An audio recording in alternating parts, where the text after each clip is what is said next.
बेरोक हो रही थी इस मानव की गति, जिससे भ्रमित बन रही थी उसकी मति। व्यभिचार करप्शन का था बड़ा जोर, पूरी दुनिया में था नॉनवेज का शोर। कोई सुनने वाला ना था पशुओं की चीख, वे मांग रहे थे अपने जीवन की भीख। प्रकृति पर हो रहे थे अगणित जुल्म, पर वह बैठी थी एकदम गुमसुम। अब बेहद हो चुकी थी उसकी यातना, अब उसे लगा जरूरी नर को डांटना। अंततः उसने बिछाई कोरोना की जाल, जिसमें हो गया मिट्टी का मानव बेहाल। प्रकृति अब कर रही अनुरोध हमसे, अब तो अपनाओ अहिंसा की राह मन से। अब तो छोड़ दे अपना गुमन मानव, नहीं तो नाश कर देगा कोरोना दानव। जाग मनुष्य जाग, शाकाहारी जीवन सच्चा जीवन।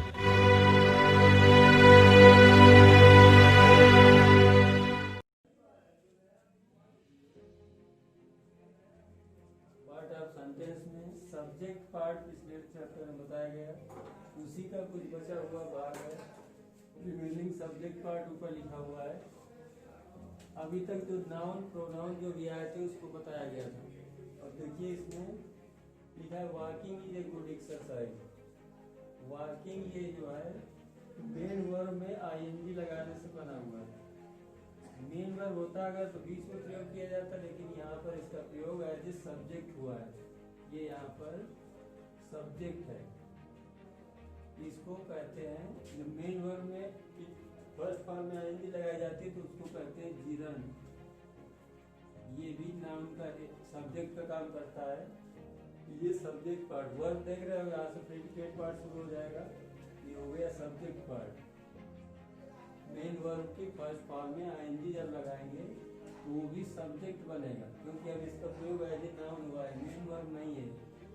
दूसरा लिखा हुआ इसी का स्विमिंग इन द पूल। ये सब्जेक्ट पार्ट दो पार्ट में हो गया। स्विमिंग जो है जीरन है, मेन वर्ब की फर्स्ट फॉर्म में आईएनजी लगा हुआ है, उसमें इन द पूल इसी को मॉडिफाई कर रहा है। जो स्विमिंग है इसी की और विशेषता बता रहा है कि इन द पूल मतलब तालाब में तैरना। ये इसी को मॉडिफाइड ऑब्जेक्ट है इन द पूल।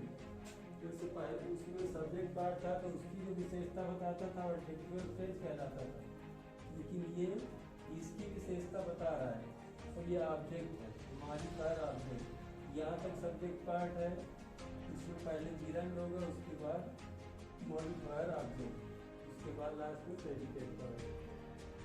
उसी तरह से मेन वर्ब की फर्स्ट फॉर्म में अब इनका अर्थ भी चेंज हो गया। वॉकिंग, वॉक टहलना होता है, वॉकिंग वैसे साधारण सा अर्थ होता है कि टहल रहा है, ये लग जाएगा। स्विमिंग तैर रहा है, तैर रही, ये यहाँ पर अर्थ नहीं होगा। सीधा जो वर्ब का अर्थ होता है, जैसे वॉक में तैरना होता है, वॉकिंग का मतलब भी तैरना, क्योंकि अब ये नाउन बन चुका है। स्विमिंग का मतलब तैरना, ये एक्शन है। नाउन बन गया तो मतलब कार्य, नाउन हो गया तो कार्य हो गया, वर्ब नहीं रहा। इसी तरह टू वर्ड, इन दोनों का अर्थ एक ही है। वर्किंग लिखा जाए या टू वर्ड अलग अलग हो जाएंगे। वर्किंग लिखा जाएगा तो गिरन हो जाएगा, टू वर्ड लिखा जाएगा तो इसको कहते हैं इन्फिनिटिव। मेन वर्ब की फर्स्ट फॉर्म के पहले टू ऐड करने से ये बनता है इन्फिनिटिव। इन्फिनिटिव भी एज ए नाउन काम करता है, सब्जेक्ट है इसका। टू लगेगा या अर्थ में तो एक ही रहेगा, वॉकिंग या टू वॉक, एक ही मतलब है, लेकिन ये अलग अलग हो गए। ये हो गया जीरन, ये हो गया इन्फिनिटिव। दोनों एज ए सब्जेक्ट ही काम करेंगे नाउन की तरह। इसी का देखिए यहाँ वर्ग इज वर्ग से लिखा हुआ है, काम है पूजा है, ये तो इन्फिनिटिव हो गया। देखो इसी ये भी इन्फिनिटिव है, लेकिन फिर से एक बार जैसे यहाँ पर आया था इन द पूल, ये लिखा है to spit in the public place. Spit होता है थूकना, मेन वर्ब है, तो मतलब इसका अर्थ है सार्वजनिक जगह पर थूकना मना है। अर्थ इसका हो गया टू स्पीड, ये हो गया इन्फिनिटिव आपका, लेकिन ये सब्जेक्ट का काम यहाँ पर कर रहा है नाउन। उसी तरह इट का भी यूज होता है। एक तो हो गया जीरन, हो गया इन्फिनिटिव, हो गया दोनों का मॉडिफायर ऑब्जेक्ट भी दोनों के आएंगे। उसके बाद इट का यूज भी एज ए सब्जेक्ट ही होता है। इम्पर्सनल होता है लेकिन इसको सब्जेक्ट माना जाता है। It is good to help others, यानी दूसरों की मदद करना अच्छी बात है। ईट हो गया, ये भी सब्जेक्ट हो सकता है।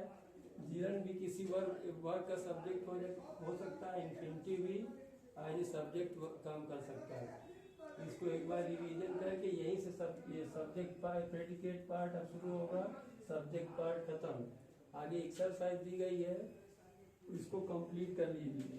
सब्जेक्ट पार्ट जो भी है इधर ब्रैकेट में दे दिया गया है, सही क्रम से भर के इसको सेंड करिए।